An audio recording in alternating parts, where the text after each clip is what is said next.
యోహాను సువార్త 15వ అధ్యాయం 1వ వచనం నుంచి 5వ వచనం వరకు. నేను నిజమైన ద్రాక్షావళిని, నా తండ్రి వ్యవసాయకుడు. నాలో ఫలింపని ప్రతి తీగను ఆయన తీసి పారవేయను. ఫలించు ప్రతి తీగ మరి ఎక్కువగా ఫలింపవలనని దానిలోని పనికిరాని తీగలను తీసివేయను. నేను మీతో చెప్పిన మాటను బట్టి మీరిప్పుడు పవిత్రులై ఉన్నారు. నా యందు నిలిచియుండుడి, మీ యందు నేనును నిలిచియుందును. తీగ ద్రాక్షావళిలో నిలిచి ఉంటేనే కానీ తనంతట తాను ఎలాగో ఫలింపదో, అలాగే నా యందు నిలిచి ఉంటేనే కానీ మీరును ఫలింపరు. ద్రాక్షావళిని నేను, తీగల మీరు. ఎవడు నా యందు నిలిచి ఉండినో, నేను ఎవని యందు నిలిచి ఉండినో వాడు బహుగా ఫలించను. నాకు వేరుగా ఉండి మీరేమీ చేయలేరు. 13వ అధ్యాయంలో ప్రభు శిష్యులతోటి తాను వెళ్ళిపోయిన తరువాత ఒక ఆదరణకర్తను వారి వద్దకు పంపుతానని, సత్యస్వరూపయోగ ఆత్మని వారికి తెలియపరిచాడు. ఆ సత్యస్వరూపయోగ ఆత్మ వచ్చినప్పుడు ఆయన మనలోనూ తర్వాత మనతోనూ ఉంటాడు అనేటువంటి విషయాన్ని వారికి తెలియచెప్పాడు. తర్వాత ఆయన వచ్చినప్పుడు ఆయన అన్ని విషయాలను గురించి మనకు తెలియపరిచి సర్వసత్యంలోనికి నడిపించేవాడుగా కూడా ఉంటాడు. 14వ అధ్యాయం 17వ వచనం. లోకము ఆయనను చూడదు, ఆయనను ఎరుగుదు కనుక ఆయనను పొందనేరదు. మీరు ఆయనను ఎరుగుదురు, ఆయన మీతో కూడా నివసించును, మీలోనూ ఉండను.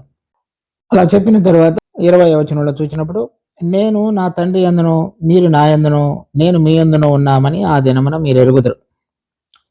ఇది మరి తండ్రి కుమారులకు కలిగినటువంటి సంబంధం మనం వాళ్ళిద్దరితో కలిగి ఉండబోయేటువంటి సంబంధాన్ని గురించి శిష్యులకు తెలియజెప్తున్నాడు. ఇది కొంచెం అర్థం చేసుకునడానికి కష్టమైన విషయంగా శిష్యులకు అనిపించి ఉండవచ్చు. అందుచేత ప్రభు ఆ విషయాన్ని ఉపమాన రీతిగా ఈ 15వ అధ్యాయంలో దానిని విస్తార రూపంగా వారికి తెలియపరిచాడు. ఒకటి, నేను తండ్రి యందును అంటే ప్రభు అయిన యేసుక్రీస్తు తండ్రిలో, తర్వాత మీరు నా యందు అంటే మనము ప్రభు అయిన యేసుక్రీస్తునందు, తర్వాత ప్రభు మన యందు, అలా ఒకరితో ఒకరితో ఉండేటువంటి సంబంధం వారికి తెలియపరిచాడు.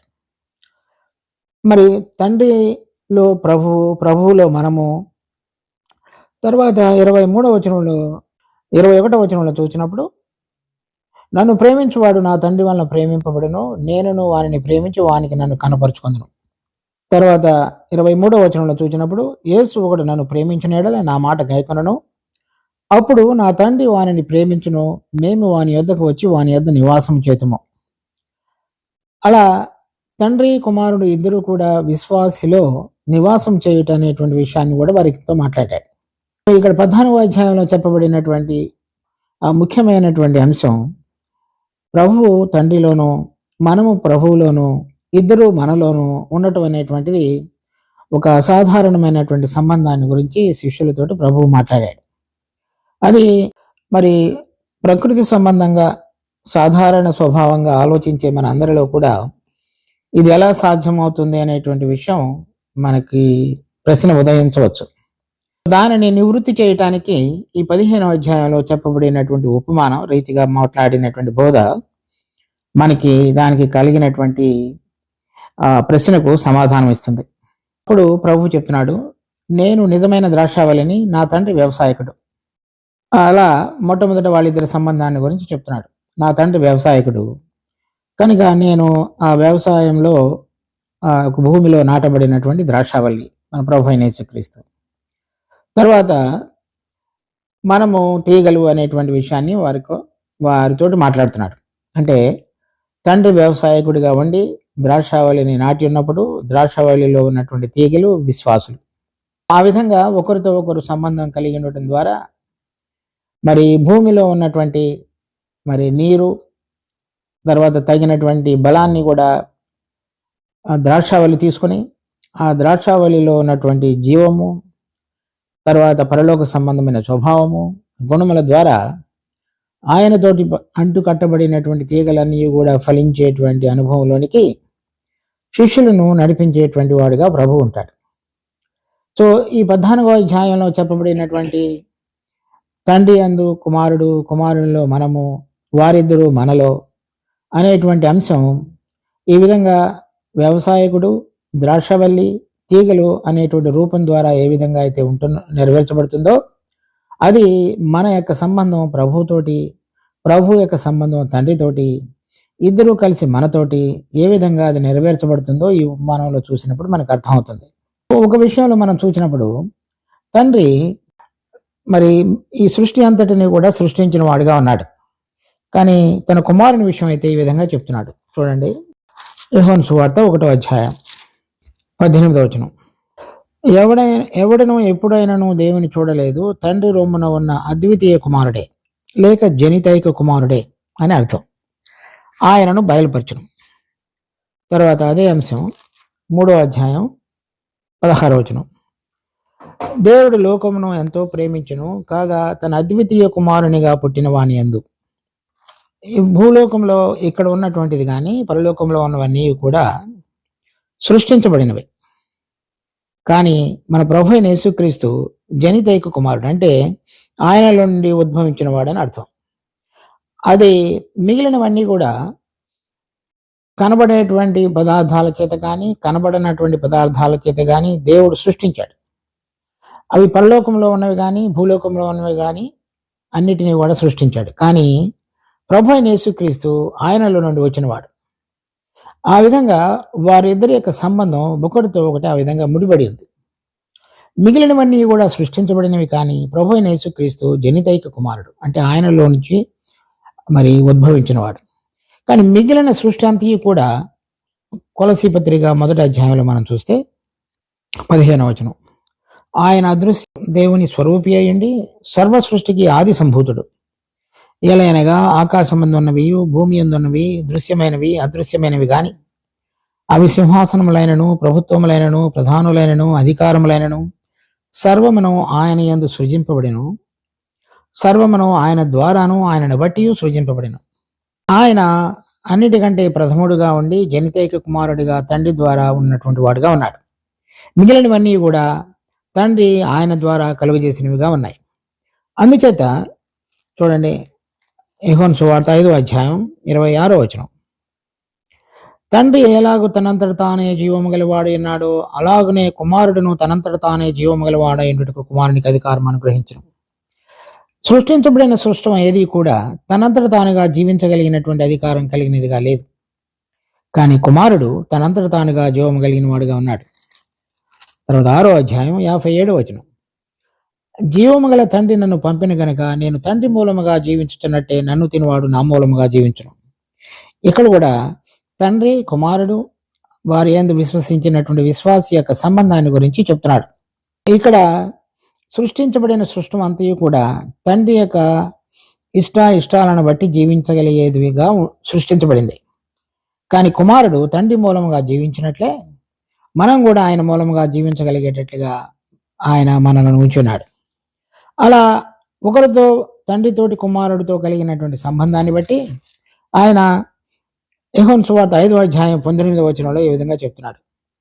కాబట్టి యేసు వారికి ఇట్లు ప్రత్యుత్తరం ఇచ్చును, తండ్రి ఏది చేయుట కుమారుడు చూచునో అదే కానీ తనంతట తాను ఏది చేయనేరడు. ఆయన వేటిని చేయనో వాటిని కుమారుడు అలాగే చేయును. తండ్రి కుమారుని ప్రేమించుచు తాను చేయి వాటి నెలను ఆయనకు అగపరుచుచున్నాడని మీతో నిశ్చయముగా చెబుతున్నాను.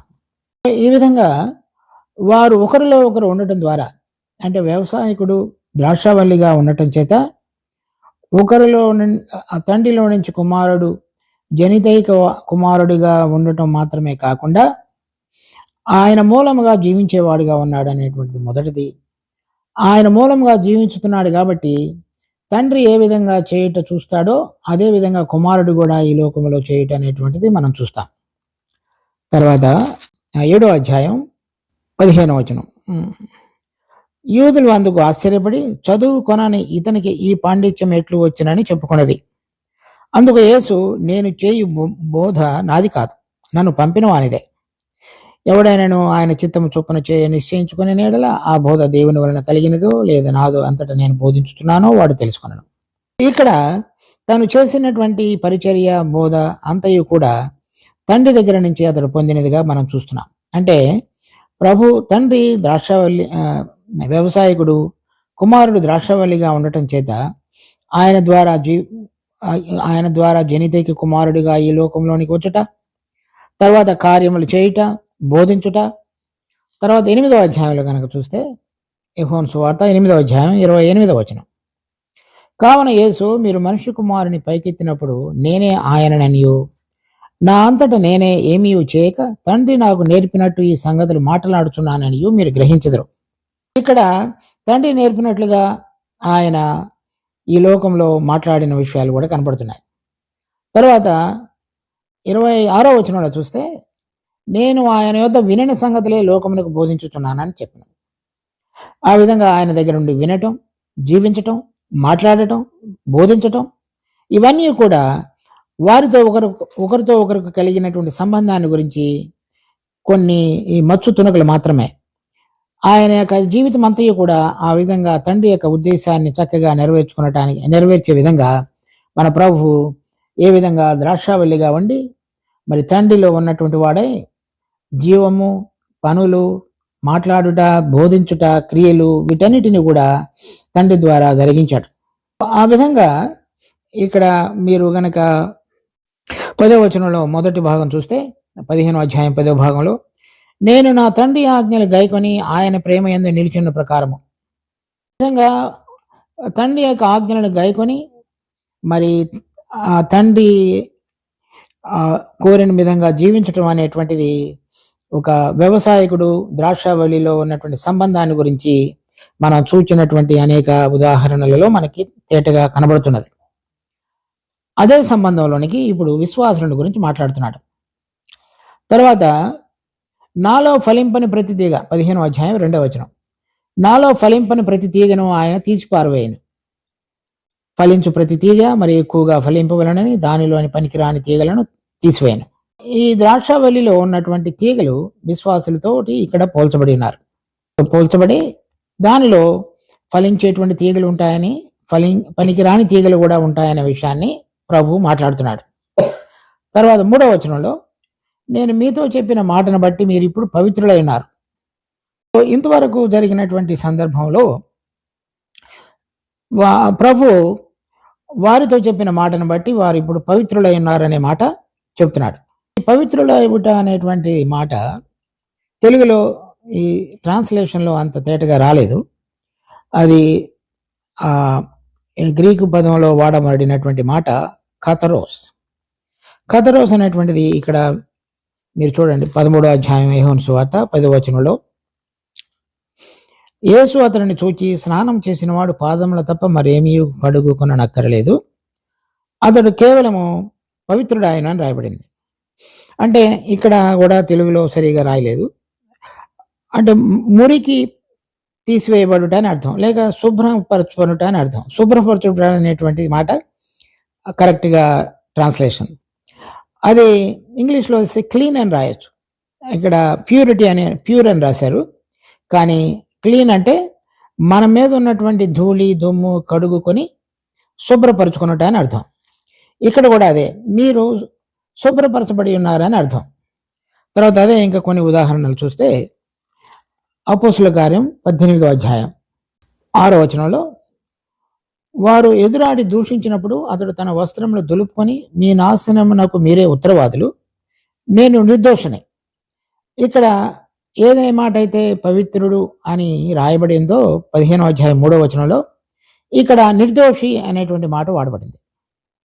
తర్వాత 20వ అధ్యాయం 26వ వచనం, కాబట్టి మీలో ఎవరి నాశనము విషయమైనను నేను దోషిని కాను.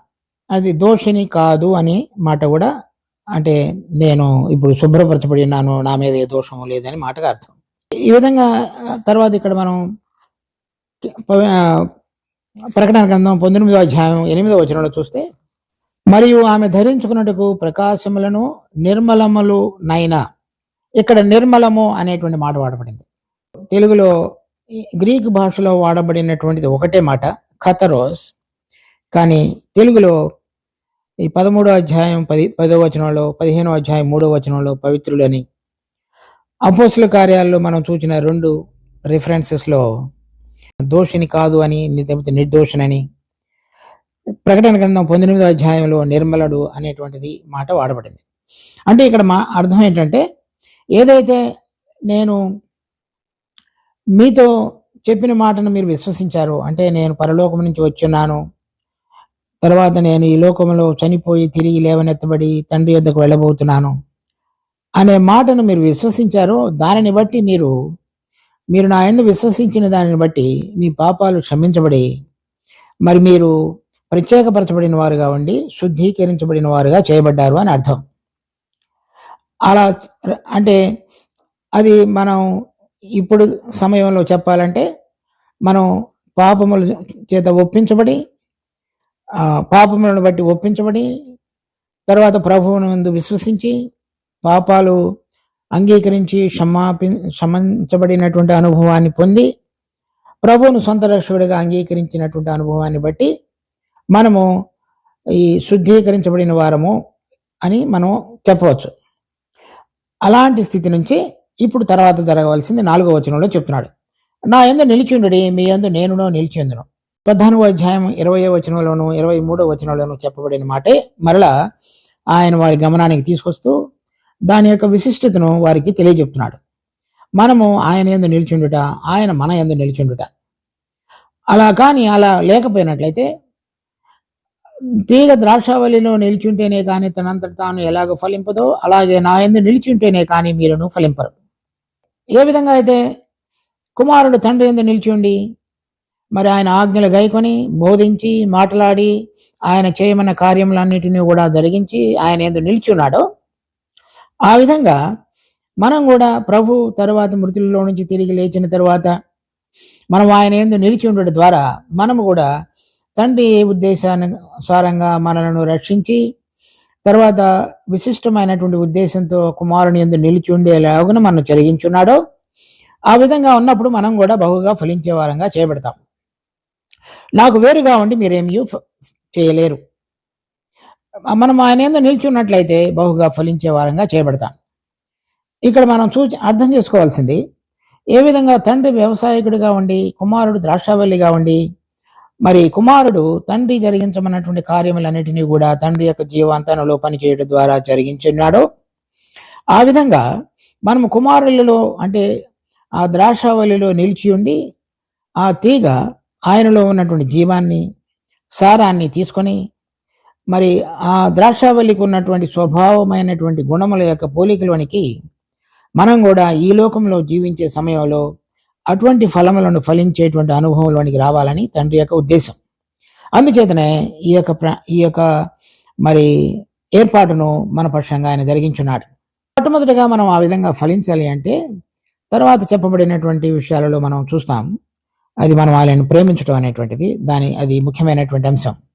కానీ ఇక్కడ ఏ విధంగా ద్రాక్షావల్లిలో ఉన్నటువంటి జీవం మనలో ఉన్నటువంటి జీవం రెండు ఒకటైనప్పుడు మాత్రమే మనము సరైన విధంగా ద్రాక్షావల్లిలో ఉన్నటువంటి స్వభావాన్ని బట్టి కలిసి చక్కగా అతకబడగలుగుతాం.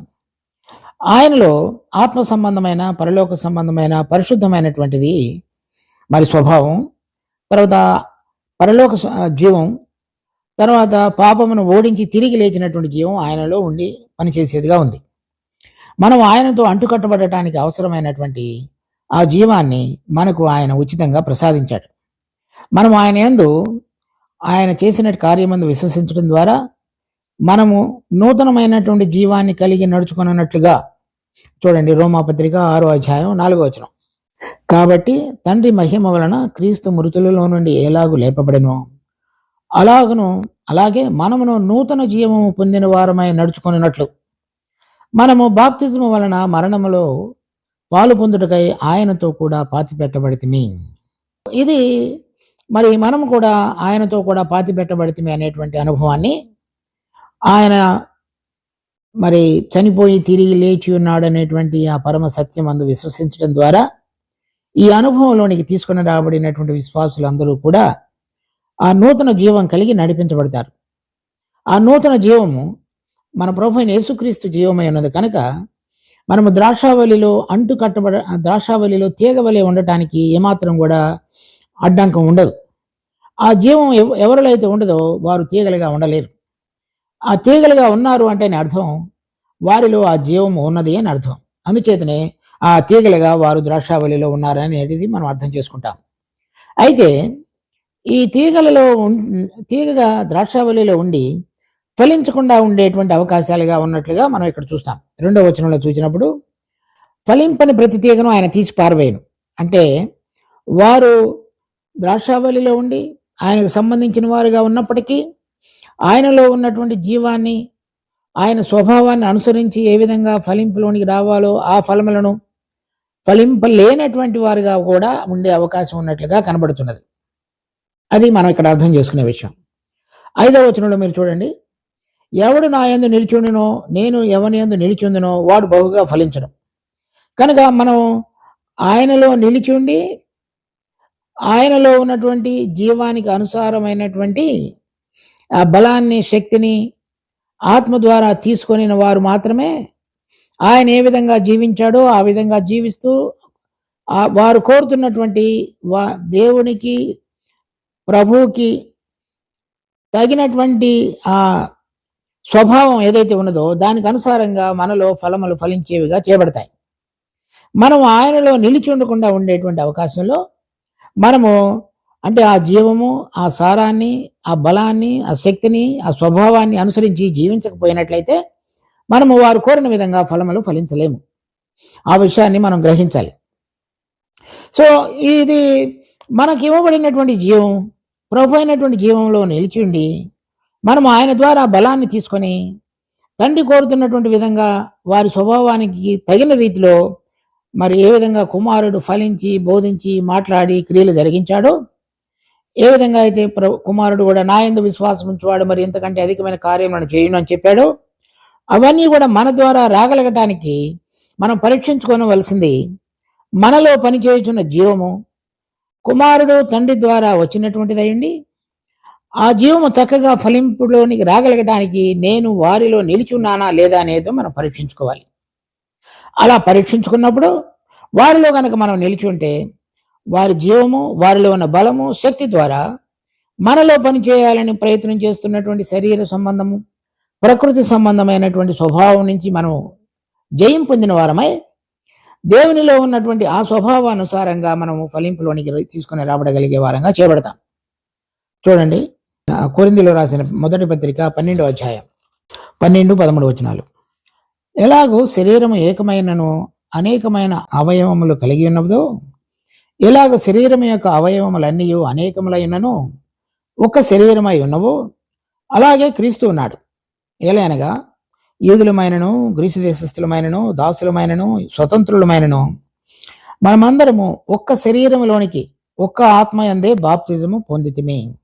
ఒక్క శరీరంలోనికి అంటే ఒక్క ద్రాక్షావల్లిలోనికి రకరకాలైనటువంటి తీగలుగా ఉన్న మనందరం కూడా ఆ శరీరంలో ఆ ద్రాక్షావల్లిలో ఉన్నటువంటి బలాన్ని, శక్తిని పొంది ఆ శరీరానికి సంబంధించిన స్వభావ సిద్ధమైనటువంటి ఫలములు ఫలించగలగటానికి ఆ జీవం మాత్రమే కాకుండా ఒక్క ఆత్మ యందే అనగా మనలో ఉన్నటువంటి మనం దేవుని ద్వారా పొందినటువంటి ఆ నూతనమైన జీవము ఈ ఆత్మ ద్వారా మనలను ద్రాక్షావల్లిలో చక్కగా కట్టేది, నిలబడగలిగేటట్లుగా చేసేవాడుగా ఈ ఆత్మ ఉంటాడు. 14వ అధ్యాయం యోహాను సువార్తలో చదివినట్లుగా ఈ మనలో ఉండటానికి, మనతో పాటుగా ఉండటానికి ఇవ్వబడినటువంటి ఆత్మ మనకు దేవుడు అనుగ్రహించబడినటువంటి దేవుని యొక్క జీవం, నిత్య జీవము, పునరుద్ధాన జీవం ఆయనలో చక్కగా అంటు కట్టబడి ఆయనలో నిలిచి ఉండి ఆ ఫలములు ఫలించగలగటానికి ఏదైతే మనలో మాట్లాడాలో, బలాన్ని ఇవ్వాలో, తర్వాత ధైర్యాన్ని ఇవ్వాలో, నిలిచి ఉండేలాగా చేయాలో, తండ్రిని కుమారుని ప్రేమించుటనేది నేర్పాలో అవన్నీ చేసేటువంటి వాడు ఈ ఆత్మ. అలా ఈ ఆత్మ మనము వారిలో నిలిచి ఉండటానికి, తర్వాత తండ్రి యొక్క ఉద్దేశాలను మనకు తెలియపరిచి మనము తండ్రి, కుమారుడు వారి ద్వారా నడిపించబడగలిగే అనుభవంలోనికి రాగలగటానికి, వారికి ఇచ్చిన జీవము ద్వారా బలంగా పనిచేయగలగటానికి మనలో ఉండి ఈ బాప్తిజం అనేటువంటి ద్వారా సాక్ష్యం ఇచ్చినప్పుడు ఈ ఆత్మ మనలను ఆయనతో పాటుగా నిలిచుండేటట్లుగా చేసేటువంటి వాడు ఈ ఆత్మ. సో మనము ఆయన జీవాన్ని పొందుట, వారిలో నిలిచుండుట, ఈ రెండు కూడా దేవుడు తన కుమారుని ద్వారా జరిగించిన ఆ గొప్ప కార్యాన్ని బట్టి ఆత్మ మనల్ని చక్కగా వారిలో అతికేదిగా ఉన్నది. అలా నిలబడి ఉండగలగటానికి మనలో పనిచేసేటువంటి వాడు ఆత్మ. ఇంకొక చూడండి, ఎఫెసీయులకు రాసిన పత్రిక 3వ అధ్యాయం 15వ వచనం నుంచి, మీరు అంతరంగ పురుషుని యందు శక్తి కలిగి ఆయన ఆత్మ వలన బలపరచబడినట్లుగా. కనుక ఈ మనము ఆయన ఆత్మ వలన బలపరచబడి క్రీస్తు మీ హృదయములలో విశ్వాసం ద్వారా నివసించినట్లుగా. అక్కడ కూడా మనం చూసాం, మీరు నన్ను ప్రేమించిన ఎడల ఆజ్ఞలు గైకొందురు, నేను మీ యందు నివసించును.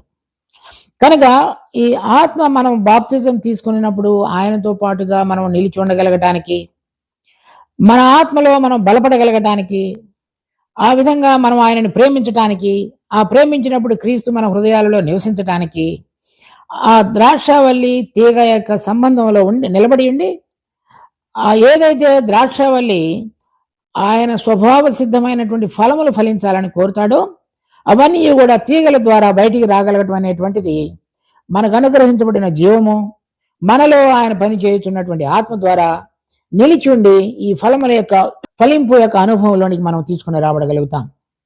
ఇది ఎంతో ముఖ్యమైన విషయం. అంటే రక్షణ పొందిన వారందరిలో కూడా ఇటువంటి అనుభవం లేదు అనేటువంటిది ఎఫెసీయులకు రాసిన పత్రికలో మనం చదువుతున్నప్పుడు అర్థమవుతుంది.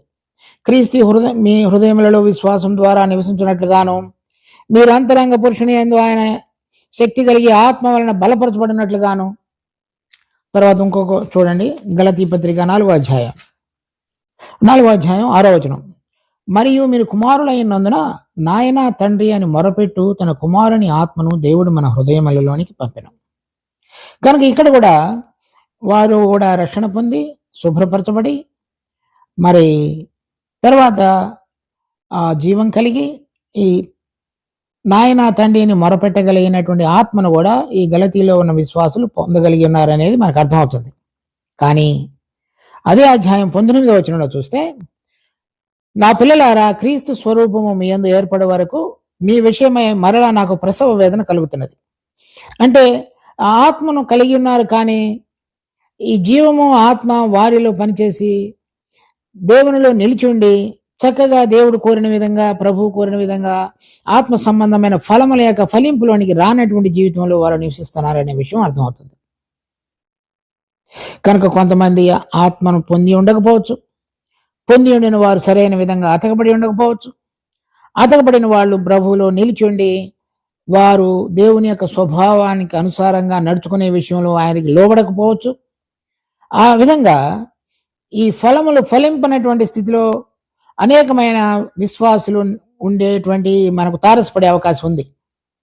కనుక ఈ విషయాలను మనం గ్రహించి మనము ఒకవేళ కనుక సరైన విధంగా ఈ ప్రభుతో పాటుగా మనము తీగల వలె మార్చబడినటువంటి అనుభవం, ఆ జీవాన్ని కలిగి వారి యొక్క స్వభావానికి అనుసారంగా ఫలములు ఫలింపలేని స్థితి, దానికి ఆత్మ పని చేయకుండా ఉన్న స్థితి, మరి బలపరచబడి మరి వారిని ప్రేమించి ఆ ఫలములు ఫలింపాలనేటువంటి ఆశతో జీవించిన జీవితం, ఇవన్నీ కూడా మనం పరీక్షించుకున్నప్పుడు పరిశుద్ధాత్మ దేవుడు మనం ఏ స్థితిలో ఉన్నామో, ఎలా ఉన్నామో అనేది తెలియజెప్తూ మనలను చక్కగా నడిపించడానికి సిద్ధంగా ఉండేవాడుగా ఉన్నాడు.